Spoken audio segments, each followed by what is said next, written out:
Holy guacamole, you guys. So happy Friday. Hope you're having a great Friday if you're watching this live. And as I was doing my morning meditation, something really cool showed up. It's been showing up more and more these days.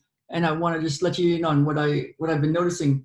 And because I think it can really help people get what they want. And you know, there's only one little video of me in my whole life that I know of that's on the planet. Um, and it's only about a minute or two long, a couple minutes long, and I was about probably about eight, and I think I was running around with my sister and my two cousins, and it was obviously at my grandparents' adobe house in Texas years ago, and we were having a great time, great time. Kind of reminds me of how Ben and Baden play right now. And then it panned to my parents, my stepdad who adopted me, and my mom, and you could just see the terror and anxiety and fear and judgment and resentment and everything in their eyes. And I was like, wow. And the reason there's only one video of me is no pictures. All the pictures of me from when I was a kid are gone because my mom burned them and threw them all away because she thought that the world was out to attack us, and somehow she thought that was going to protect me. But it turned into a crazy thing too, because she thinks the whole world is out to attack her, and sad. My sister has tried to save her numerous times, and but is it okay with me if she lives her life, So so but I was noticing something, a pattern, and it came even more today. And it's something that I think can really help people get what they really want in life. And you kind of think, why is stuff not coming to you? If it's like health or happiness or relationships, money, what's going on? If certain parts of life aren't going the way you want, even though you try so hard and you meditate and you try to use the power of visualization and you do a lot of hard work. And so, many years later, I was with my medical intuitive teacher taking a class in Connecticut, and she invited me to dinner with her and her husband and another great medical intuitive healer and her daughter, who's also a medical intuitive healer. And they were at a very high level of training, and they made a lot of money, and they drove expensive cars, and they lived up on the hill. One of their houses was in Santa Fe or wherever that was. No, it was in no, New Mexico. It was Albuquerque, but in the north part in the hills. And so there I was going to go to the grocery store with their daughter, Iolette, and she was cool and she was hip and she was pretty and I was a dude and so there we were cruising around the grocery store. We were buying really expensive crabs, and really expensive brie cheese and really good bread back before we were all gluten free. And then we were heading to their house and up on the hill, and I came from a place where we were poor. We were poor, and and I was so stressed out. I was so stressed out because here I was like, what do they want to have dinner with me for? Are they going to be interviewing me? Are they going to be talking to me? And they just wanted to hang out with me. But I was terrified. And part of me was like, wow, this is cool. Live like rich people, really expensive crab. And Tom's an amazing gourmet cook. And we just had a great meal. And now to this day, I still eat some of the ways that they eat. And that they ate. But it stressed me out. And so as I was thinking about it, it's like people can feel what you feel, and they know what you're thinking. They know what you're thinking about them, and they may not know it on a totally conscious level, but they know it. They know it, and you know that if somebody's really angry at you, they're really angry at you, even if they're not in the same room. You can feel it. And if they're around you, even if they're not saying anything, even if you say, "Hey, are you upset?" And like, "No, no, man, I'm cool."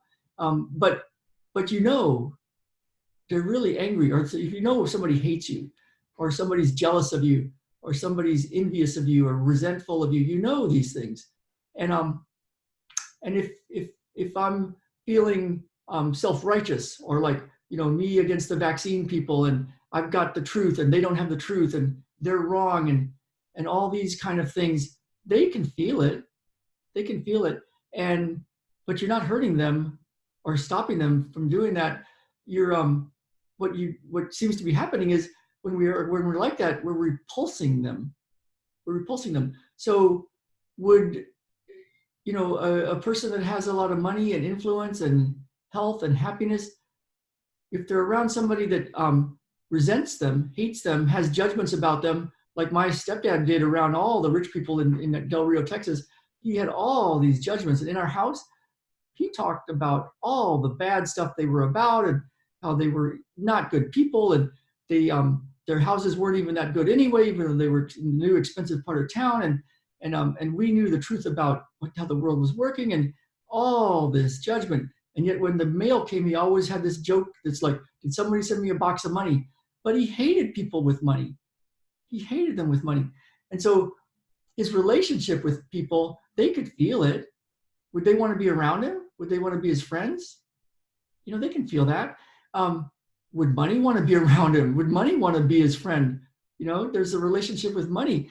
And so as I was, over the years of noticing this pattern, when I'm around people that have it all, they've got the money, they've got the health, they've got the happiness, they got the good life, they're my teachers, they're doing big things in the world. As I've noticed the thoughts of being around them, I go to some of their VIP events and more close contact with them. There's some parts in there that are that little boy that got trained up by my stepdad to not like them, to judge them, to resent them, to criticize them on the inside. Do you think those teachers can feel it? Do you think maybe they're kind of repulsed by that a little bit? Do you think I don't go towards them a little bit? I kind of stay over here and judge them and criticize them with my other friends that are kind of at a less of a abundant level, so you can kind of see how this starts to create a way of creating your reality.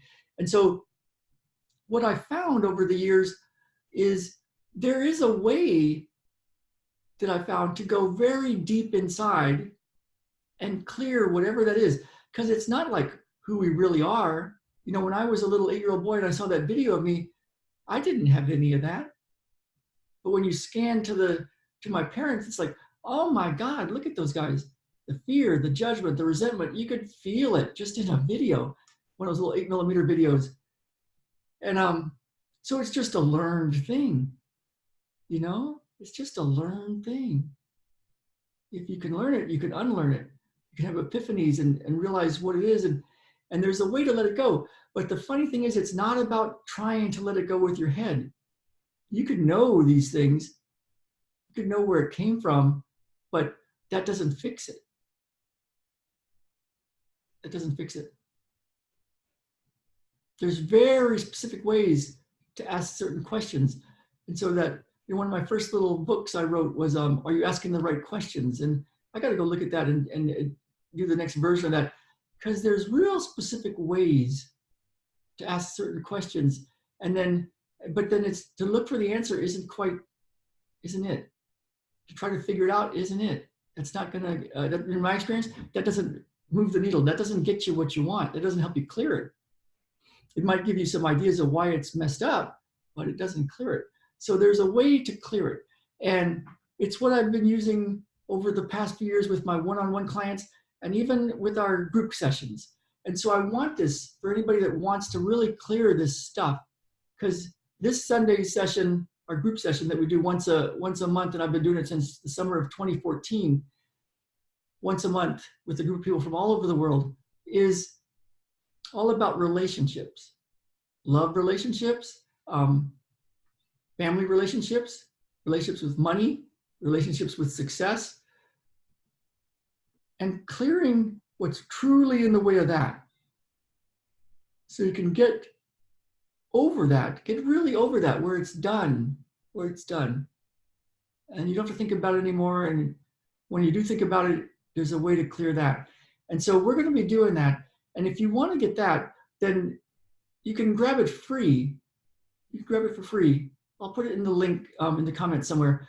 You can grab it for free at ralphhavens.com/free miracle session. It's free for the first month. And there's lots of goodies, lots of free stuff that you get by doing that. So, oh, I got a great picture of Ben when he was a little one. I got to show you this. This is crazy. This is crazy. Let me go show you Ben. Oh my God. Let's see, where is that? Here we go. I'm going to share a screen because this is just too good. Ben. Is that the coolest? All right. So I hope you're having a great Friday, and let's get out there and live. Let's really live. All right, everybody. I'm going to see if anybody's commenting on Facebook. Where are we here?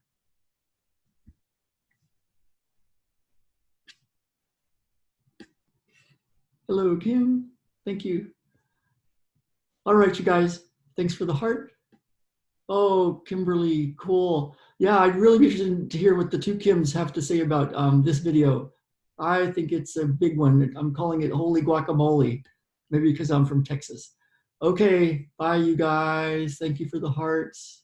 I love it. Oh, a comment. I know, wasn't that a good picture of it? I'm going to go put that on as the very last thing again, because that's just cool. If I can find it.